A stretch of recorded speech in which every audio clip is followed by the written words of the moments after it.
Hello, I'm Mary Jo Barrows. Welcome to our short movie explaining different ways that you can edit an event.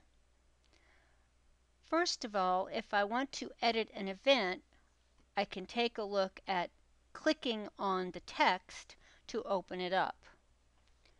At this point, I can add in some additional information,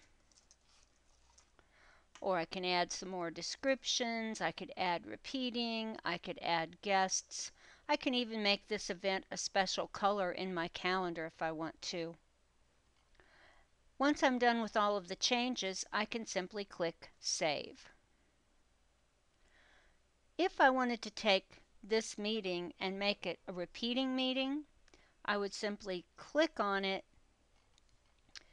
check the repeat box, and then build the pattern that I want. So I'd like this to happen weekly. It's going to happen on Wednesday every 2 weeks, start on the 16th, and it's going to end after, by default it's 35, but we'll change that to 6 occurrences. So you can read the summary that helps you know that you got what you wanted, and then you can click on Done.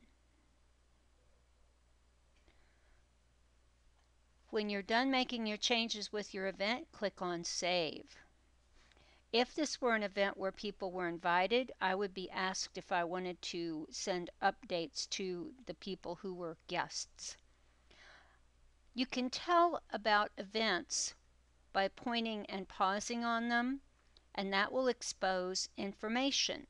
So here I see that this is a recurring event and that there is an alarm set, a reminder. If I move over to this date, I can look at this one and see that there are guests. One of the views that's kind of handy here is Agenda, and with Agenda you can see how many things you've got that are involving guests, that are recurring,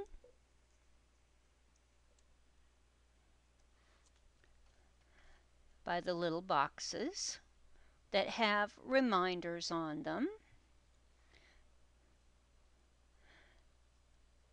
and you can also see some events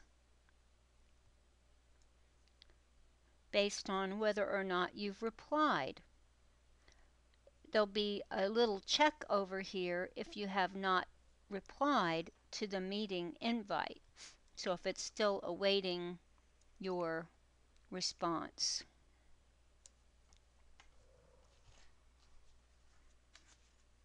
Going to go back to the week view now, and I have this meeting that involves other people. If I start to drag to make it longer, as soon as I do, I get a message about notifying my guests.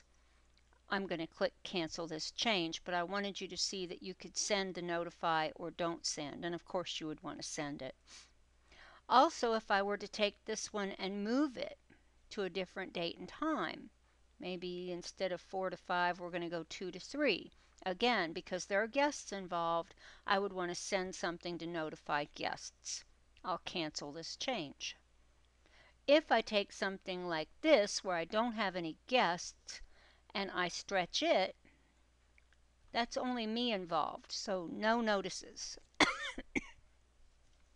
And if I move it, it's only me involved, so no notices.